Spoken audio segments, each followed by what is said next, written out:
Hello, everybody, and welcome to this episode of the Digital Empathy Lounge, brought to you by Anthralytics. Now, my name is Peter, and I'm going to be your host today. But if you haven't come across the podcast before, the Digital Empathy Lounge is a series exploring the best and next practices in experience management, and especially what great experiences look and feel like. Now, today I'm in conversation with Sam Conyers. And Sam is the Chief Experience Officer at Exco, the customer experience company. Hi, Sam. Hi. It's lovely to have you with us. Now, Sam, before we begin, could you tell us a little bit more about yourself and your role at Exco? Awesome. Hi, Peter. Thanks so much for having me. I am, as you mentioned, the Chief Experience Officer at Exco. So Exco is the customer experience company, and we are going to be 4 years old this May. So big year for us. And we are really a company that's founded in the Caribbean by 3 Caribbean women. And we're very proud to be a woman-founded business. And really, we started to help businesses in the region differentiate on the experiences that they were delivering. We ourselves have had a lot of experience and success in the CX space, and we felt like other businesses were missing out on same. So we said, you know what, let's come together, bring our heads together and create a business that helps other businesses in the region to do exactly that. So my role as a Chief Experience Officer is to really think about the strategy and how we can help businesses tie their customer experience strategy to their overall business strategy, and ultimately link customer experience related successes to their bottom line. And we do that with a variety of tools and methodologies and approaches. I know you had Chelsea on in the past, and Chelsea spoke about customer journey mapping, which is one of our key tools and methodologies. So really, we sort of see ourselves as an agency to help businesses focus on the experience that they're delivering wherever they are in their customer experience journey. Perfect. Thank you very much, Sam. Now, interestingly, I'm going to pick up on a couple of points you mentioned there, because you talked about how important it is to be able to translate the theory into practice, so the practical things we can do, and then relate the practice into business results. Now, recently, you and I co-authored an article about the next wave of customer experience, where we were looking at where are we now and what does the future hold. But I'd like to ask you, why did you feel that now is the time to write that article? Well, firstly, I would never turn down an opportunity to co-author anything with you. So thank you for the opportunity for including me. And I just thought the timing was so perfect. When you think about, what everybody has been through in the past 2 years, or we're going on 2+ years now, there's so many pieces and great predictions about trends and what's next. And Peter, you've been really good at your predictions in the past. I've been following you for a while, and you've been spot on, right? So one, I was thrilled to be part of that with you. And two, late last year, I was asked to speak at an event where, we were speaking about the future of customer experience in the region. So naturally, I spent a lot of time researching trends and statistics and topics. And I found a couple of things really interesting. One, that, to understand where you want to get to, or where we're going to get to, you have to have a great understanding of where we are now. So that really resonated with me. And then, that famous quote about, if I've seen further, it's by standing on the shoulders of giants. And being in this region where, I really do believe that we're a bit behind when it comes to the CX space. And I know you and I are going to touch on that today, and we definitely touched on it in the article. But being the ever optimist, I find it exciting rather than, I have an optimistic perception about it, or perspective, I should say, about it, because I feel like, we have the opportunity to do something really different and learn from the best of the best. And, I think that now is such an important time to do that, as we emerge out of the pandemic, and, as you say, move into the new exceptional. What is that going to look like for us? And not only from a regional perspective, but from a CX perspective, I think it's really exciting. Yeah, thank you, Sam. And I think, and you touched on a few points there. So let me see if I can just add a little bit to that. The adoption curve, this is the Rogers adoption curve. And, in our article, we talked about after 25 years as a named discipline, that mainstream CX, that is the one where there's this big body of global knowledge and experience, is definitely at the end of the late majority stage. So, if you start off and say there's the bleeding edge of the innovators, the disruptors, and then you get the early adopters, the people who move first, and you get into the early majority as it builds up a groundswell of understanding and knowledge. But then by the time of the late majority, much of the market has already adopted the understood best practice. And we call that the late majority. And then there's the final segment, which I don't think anybody really hopes they're going to be in, but there is still a significant number. And that's the laggards, the people who leave it right until the last minute. But one of the advantages, and this is one of the points in the article that you covered so eloquently, of not being one of the early adopters, is you learn from the people who have already plowed the furrow, have made the mistakes, made the learnings, and you have that opportunity to leapfrog ahead. So you can say, well, we don't have to go down the whole of the journey that everybody else has done. Let's see what we learned from that. And I think Exco has been so good at taking the knowledge and building on it and coming up with very practical tools that CX professionals and businesses could adopt. But it is different in the Caribbean, isn't it? Or is it? So let me just ask you then, Sam, where do you think the Caribbean is? Is it at the late majority stage, as much of the developed world is? But if not, what does that mean for businesses in your region? Yeah, I think you're spot on, right, Peter? I think definitely late majority phase. And, when I looked, and of course, in preparing for the article with you, I did a lot of reading on the Rogers adoption curve. And what I sort of first stood out to me is the late majority comes right after the sort of cash cow phase, right? So I found that was quite exciting again. And it's interesting because just this morning, while I was preparing for this interview or this conversation, I got an email from a very excited person in a large organization, very large organization in the Caribbean. And she said, I kid you not, we implemented our customer experience program only a year ago. This is a very large organization in the region, and we have so many organizations like that. So definitely we're in the late majority phase. And we touched on this in the article, but even the concept that we have no sort of benchmarking, not that benchmarking is the be all and end all, but we don't have any great source of benchmarking on state of customer experience in the region. We don't have, for example, net promoter scores or customer satisfaction scores for the region that businesses could sort of use as a target or guideline or baseline. So we're definitely in the late majority, but I think moving quickly. I think that if it's one thing, one positive that has again come out of the pandemic, it is that consumers' behaviors are changing. If more than ever, everything is changing. The way that we do business is changing, the way that we interact is changing or has changed. And I think that now more than ever, experience is everything. And that concept of the experience economy is really coming home to businesses here in the region, and they want to do something different. They know that they can no longer differentiate by price and product. Everybody can sell the same thing. And again, everybody has gone digital because of the pandemic. So it really is about the experience. And as people start to come back out and, restrictions are lifting, thank God, experience is everything, right, Peter? And the way that we interact with people is becoming so much more important.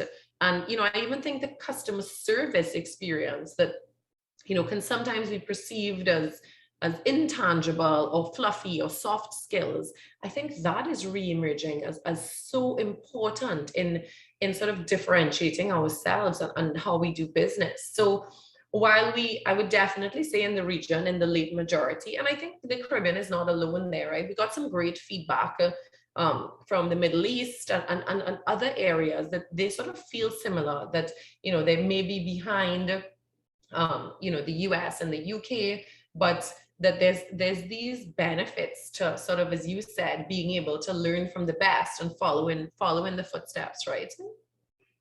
Yeah, and Sam, I think that's an interesting point, because I think that the expertise and the knowledge that organizations like Exco have brought to the region is that you've been able to get to the technical late majority phase almost immediately. You haven't gone through all of that learning and exploration and trial and error, but it is a case of actually just getting the diffusion in numbers and actually getting more people to that point more quickly. So whilst adoption may be perhaps lagging elsewhere in the world, what they're adopting is definitely from the late majority. As you say, they've taken the learnings of other people and adapting it. Now, you touched on something very briefly there. I'm going to just take a moment and explore that, because you picked up something that, again, I think we touched on in the article, which was the importance of empathy and compassion and the way that we deal with humans. And I think this is something, we'll explore this in a moment about innovation, but I think even the late majority world is still trying to figure out, how do you take the competence of delivering a functionally great customer experience, but making it feel human and compassionate, and deliver it with the empathy that customers are demanding? So just wondered whether that was something you're seeing as well. I think you just mentioned it. You're looking at customer service as not just deliver a service, but the way in which you build a relationship and a rapport with your customers. Yeah, and Peter, we did talk about it in the article, even as it relates to journey mapping, right? And the concept that, people think that you map a journey and you move on, right? You map a journey and, oh yeah, we mapped our journey.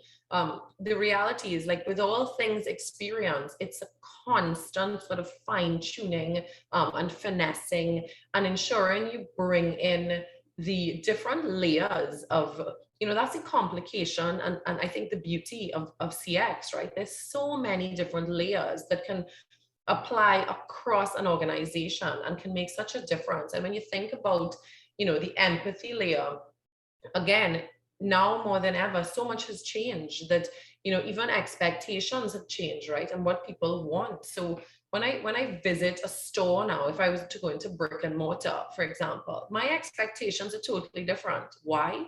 Well, because I haven't got to do it very often in the past couple of years. And then, perhaps I have some concerns or fears, or I expect some safety measures. Perhaps I don't.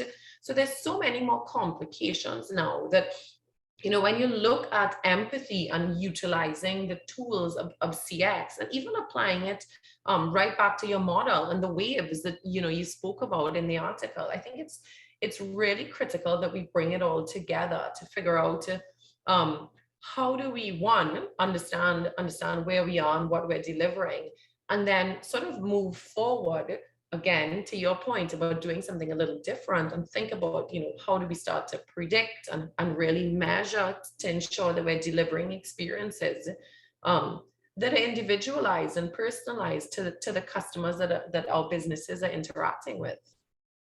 Yeah, Sam, thanks. And I think we'll just come back to that in a moment, because those waves, you mentioned it briefly, but I think this is one of the things that we concluded, that if we looked at what do we constitute as mainstream CX, so putting in systems of measurement, voice of the customer analysis, being able to measure your CX, say after 25 years, I think that we have reached that point where you've gone through the cash cow. There's a lot of standardization.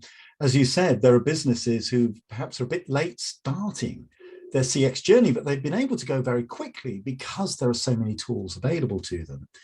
But looking to the future, if let's look at what Apple did.